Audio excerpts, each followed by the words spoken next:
Alright, let's rock and roll. Hello everyone, welcome to another episode of the Not So Fucking Ordinary Show, where I take the time to interview extraordinary minds, and in this case, we have the very exceptional Alex Woodson, who is not only a business owner, top personal trainer, but in my opinion, most respectably, IFBB Pro in Physique for men's, and I think that's just unbelievable.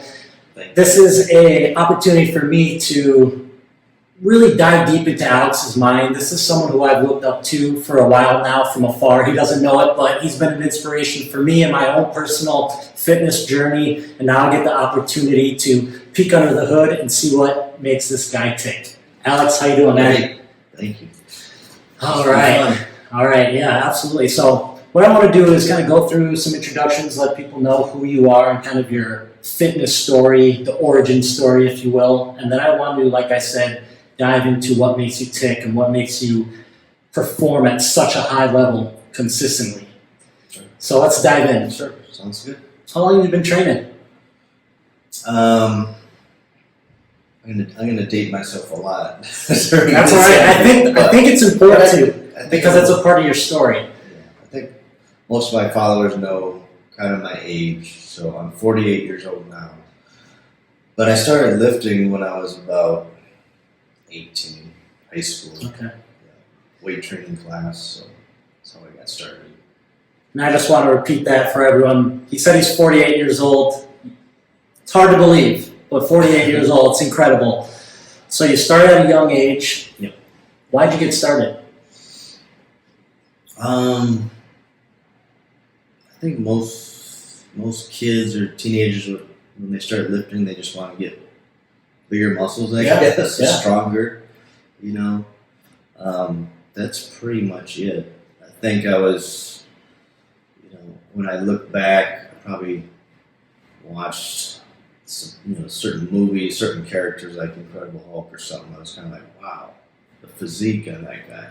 So you want to aspire to kind of like have big muscles and stuff like that. So, but then when I got into high school and they offered a weight training class, I said, awesome. I can go learn, lift weights, get stronger, try to build muscles. So ended up being my favorite class. So I not only had that, but then after school, you'd find me in the weight room as well, junior and senior year. So. Okay. Did you play any sports? I did not. I did gymnastics for 1 year. But other than that, it was pretty much, when I started lifting weights, everything else didn't have much interest. Yeah, sure. I just wanted to lift weights. So you started at a young age. How long did it take for you to start to see results and kind of fine-tune the physique that made you proud when you looked in the mirror? I don't know. I think my body responded pretty quickly. Okay. I'd say I had pretty good genetics. But yeah, I think in my 18 to 20, my body changed pretty quickly. Okay. And I was pretty consistent with working out back then. So, a couple years into it. Okay. How often per week were you hitting the gym? Back then? Yeah. Probably 5 days a week. The reason why I asked that is because, I dabble in fitness from time to time, and a lot of my buddies ask me, how often do you go? And they think that they can get results going once or twice, or kind of half-assing it and even what they want. And you and I both know, you especially, it's not that simple. Right. And it takes a tremendous amount of discipline, first and foremost, but secondly, a lot of patience. Sure. And so the reason why I was curious to know how often, what your frequency was, is for that reason. I think a lot of people will look at someone like you with such an unbelievable physique, and immediately they say, I can't do that, it's not for me, it's impossible. And that's not the truth, but they have to first come to terms with the fact that it takes a shit ton of hard work, discipline. Education is important, but that comes along the way. Right. And so I just wanted people to know the truth behind, you've been doing this for 30 years, essentially day in, day out, from a workout in anaerobic perspective, Mhm. a cardiovascular perspective, the nutrition, the supplementation. This is literally a full-time job for you, Right. which is incredible. Absolutely incredible. I mean, especially a lot of my newer followers, they just see the results of what has appeared over the last few years, right? But they don't know the history behind how I got here. And I have like a lot of my transformation pictures, Mm-hmm. comparing before and after, are my most viewed and liked pictures, right? Yeah, so they're incredible. during that 30 years, I've had ups and downs, just like with everybody, life and stuff. Mm-hmm. So, but it's always been kind of a part of my life. I think maybe the most time I've taken off is maybe 3 years, out of 30. But between there, it was always pretty much a part of my life. Okay. Going to the gym, trying to get better, learn more. So when you fell off the horse for a little bit, you said 3 years. Mhm. What was it? What was the catalyst that got you back onto the horse and training again and really going back after it?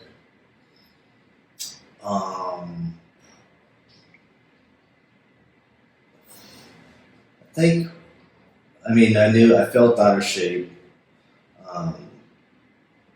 and having been in shape before, I just wanted to make a change, get back to where I felt myself again. Okay. So that was pretty much it. I think I came across guy's physique online, and I said, great physique, it looks attainable, I want to get to that point. And who was that? So, a friend of mine, Fam, goes by FamFlex on Okay. Instagram. Okay. So, yeah, that's another story. So he was my inspiration, really. I actually printed out a picture, Mm-hmm. to have as my goal. But now it's being in the fitness industry and competing and going to shows and expos. I've gotten to meet so many different pros or people in the fitness industry, and so it came full circle where I got to actually meet him. That's great. I told him the story, and another funny thing that intertwines both of us is I saw his interview on the simplyshredded.com website, and then it must have been 2 years later that website contacted me to do an interview, and so it started with me wanting to get really back in shape after that 3-year layoff, seeing this guy's physique, reading about him and his interview on that website, and a couple years later, there I am on that same website.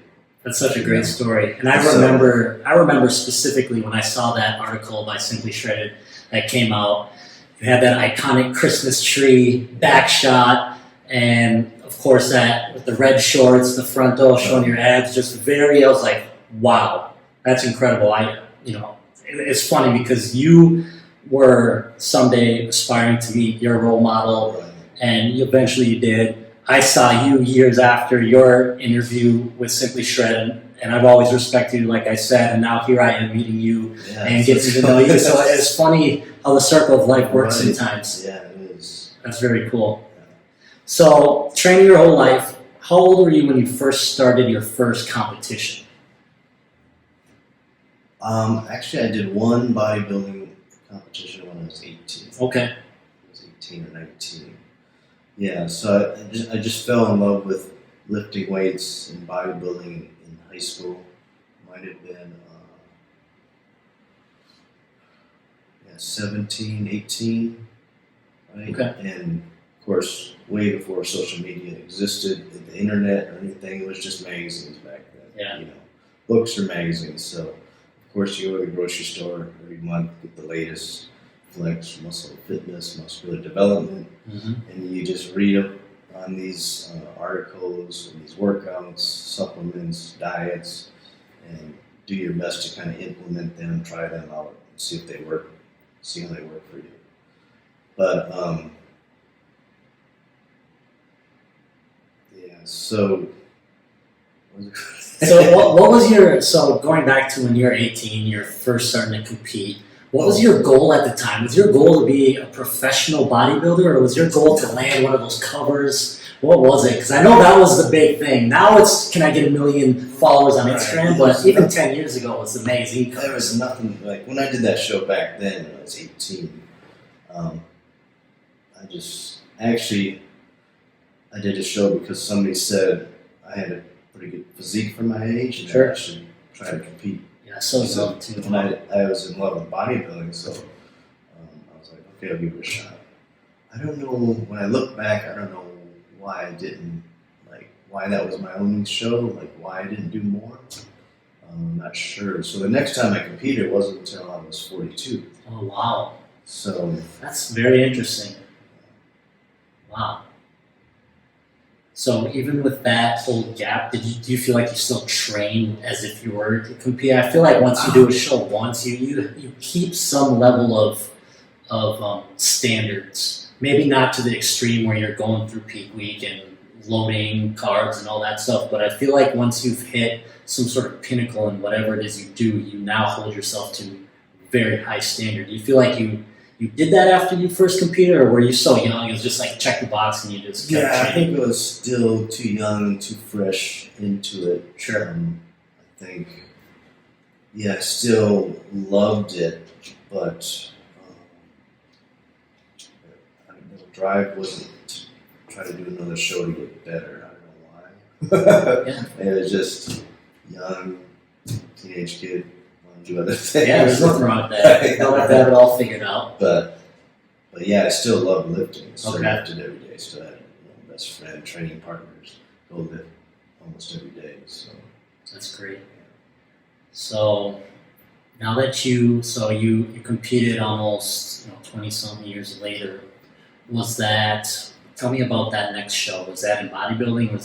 Was Men's Physique out at that time? What kind of a show was that? yeah, that was Men's Physique, and I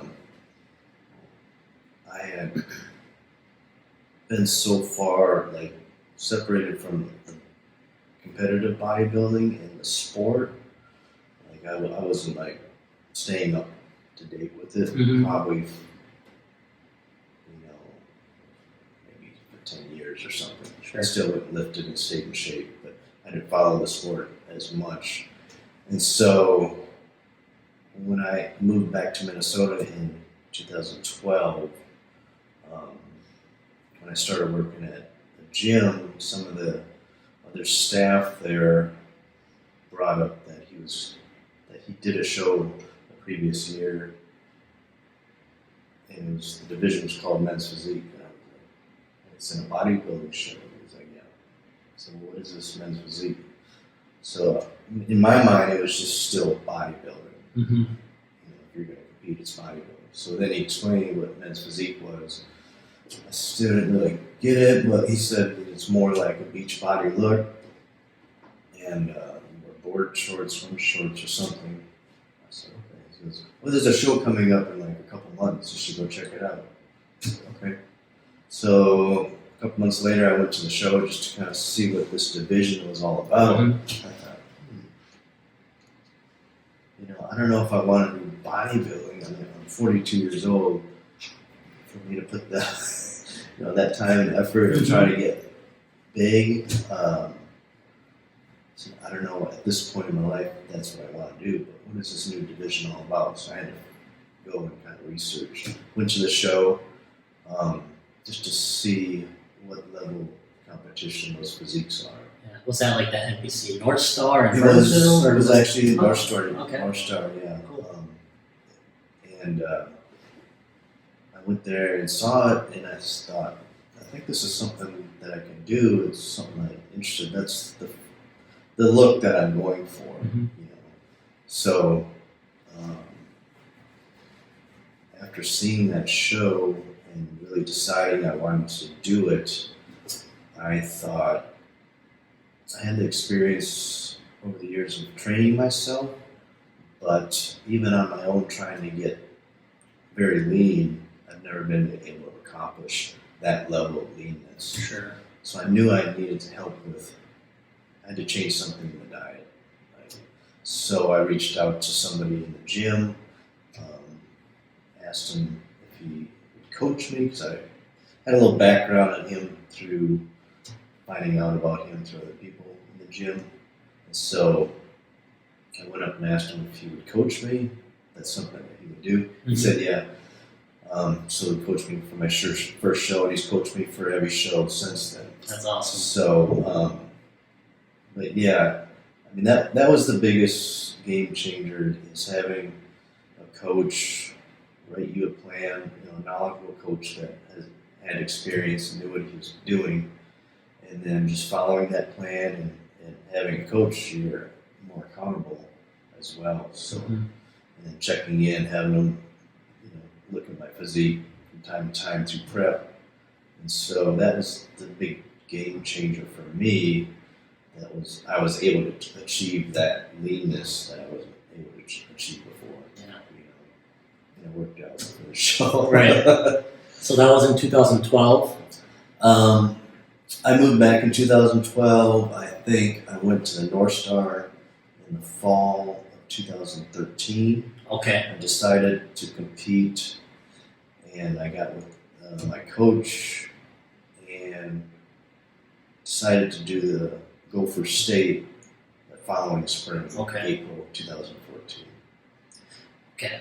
I'm trying to connect the dots on how quickly you went from deciding to compete to competing, and now all of a sudden you're IFBB pro and you're on the Arnold Classic stage, one of the greatest stages in the world. I'm like, that's unbelievable. That's a whirlwind. That pretty much happened in like 6 months. Yeah. Less than 6 months. Unbelievable. So, it's kind of a blessing and a Right, curse. what was that feeling? I'm smiling so big for you because I can't imagine going. It's incredible. I look at it as, here's a guy who has found a passion, a love, who out of not notoriety or for social media fame, just liked to go to the gym and pick up weights and put his body through motion. Fast forward 25, 35, 40 years later, he now has an opportunity to show off his knowledge and his hard work, but really fine-tune it with the help of a coach, and boom, reveal something truly amazing, and then present it on, like I said, the Arnold Classic stage, which is one of the greatest stages in the world. And in such of course, it seems like a split second, but it was really your whole career or your whole life building up to this, in my opinion, which is just makes your story so much cooler. It's great. Yeah, I mean, when I look back at it, everything just happened so fast from the point when I did my first show, to the 3 years after that. It was like nonstop prepping and competing. I think I did 12 shows in 3 years, and the amount of experience and memories that I acquired through all that is kind of mind-boggling. When I look back at it, it's surreal. Yeah, I can't imagine. For anyone who isn't really familiar with that world and what it is like to compete once a year, let alone 3-4 times a year, just top of mind, it's got to be similar to a rock band or a musician group going on tour all year round, and not just 1 year, but 2 years or 3 years, and never really being always traveling. Like, the mind is always invested into this one part of your life. Right. It is complete sacrifice. It is the definition from almost all comforts, especially the nutrition piece. And so I want to segue a little bit into kind of the mindset that it takes to go through something like that. And I think I'll start with asking you about how important discipline is going through that. Let's just focus on those 3 years. Like, how important was discipline? And do you think you could have survived without it? I wouldn't have been able to reach the level I reached without it. Yeah. So, very important. So give me some details in terms of like what a normal day looked like, because I know that was kind of a broad question to ask you. How important was discipline? Let's break it down and kind of reverse engineer some of it a little bit. break down what a typical day would look like when you're getting ready for a show. And I know some weeks are more intense than others, but feel free to just pick one that is a good example to show and illustrate to people how much discipline it really takes. It's okay to kind of pat yourself on the back here. I want you to boast a little bit because, to me, it's almost like, I don't want to misspeak here, but there's a very similar level of discipline that it takes to do what you did compared to like going into the Marines. Like, it is unbelievable amount of discipline and mental focus that is required. So I just want you to kind of explain from a nutrition standpoint, a supplementation standpoint, a workout regimen, cardio, sleep regimen, water, sodium, the whole shebang. And you don't have to go into each in detail, but you kind of know where I'm going. I want people to understand how much focus and discipline it really takes, because they see people on Instagram with the perfect physique, and they say that can never be me, or they're lucky, or the worst excuse is they were born that way. Right. It's very rare to just be born that way. So I just want to use this as an opportunity for you to explain how much work it really is. Yeah, it is a lot of work, and I get a lot of people that I do some online coaching and personal training that want to compete, and I have to be realistic and tell them honestly what it takes, and if they're ready for that, that type of commitment and sacrifice and discipline. So I think it comes down, you got to find why you want to do it. That has to be a strong thing that you can pull from, because there are going to be times, a lot of times, where you don't want to get up or not do the cardio or not make the right choice for the food and stuff. So, that always has to be something you can draw from to get you through that contest prep. But yeah, I guess a typical day when you're really, down in the trenches, getting close to a show, sleep is definitely important. So you got to make sure you get your sleep. But then you're waking up much earlier than usual. I would do fasted cardio in the morning, and sometimes when I'm getting close to a show, it would be 60 minutes in the morning, and then I would eat my first meal. All my meals were timed by my coach. Eat this at this time. Another couple hours later, eat this. And every macronutrient. Everything measured out. I would do meal prep twice a week. Every meal is in its own container, previously weighed out, measured out. So it has to be very structured. It gets to a point where you're almost just very robotic as a human can be. Mm-hmm. Get up at this time, get the cardio done by this time, get your first meal in by this time, and then the rest of the day is very much like that. I was fortunate to be in a field where, as a personal trainer, my work environment is the gym, so I could train a client or two, and then if I had an hour or two break, I could do my lift or my extra cardio. And so, but there's plenty of other people that don't have that luxury, right? But there's people that can't get it done or find a way to make that as an excuse. But I've worked with plenty that, they're working 80 hours a week and they're still finding ways to do their cardio, their meal prep, and doing the things they need to do to make that progress so that they're the best when they get on stage. So, yeah, you have to find and draw from that reason why you want to do it. That's great. As you're going through this, I'm trying to put myself in your shoes, and I can't imagine the cravings that you would get. You're eating damn near the same exact thing every single day. I can't imagine. At first it's probably, the sweets and the pizza and stuff like that, but as you get closer to the show, it's probably really strange cravings, like texture, like you want something that's crunchy, or, like it gets that extreme. Unbelievable. Unbelievable.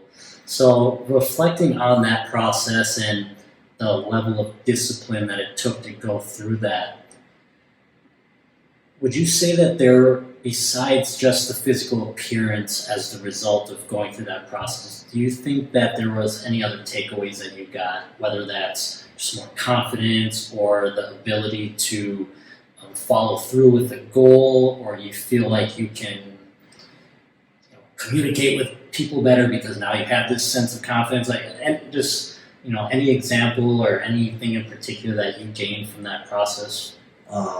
A lot of the things that you listed, confidence comes with it. For me, as a trainer and as a coach, everything has been used for knowledge and experience that I can pass on to clients, or even family members or friends, about nutrition. So that's been a big one that I've taken away from it. It's helped my business by my experiences through computing, for sure.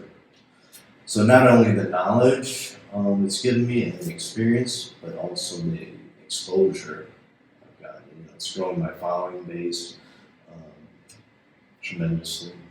So it's helped in that way as well. Sure. Great.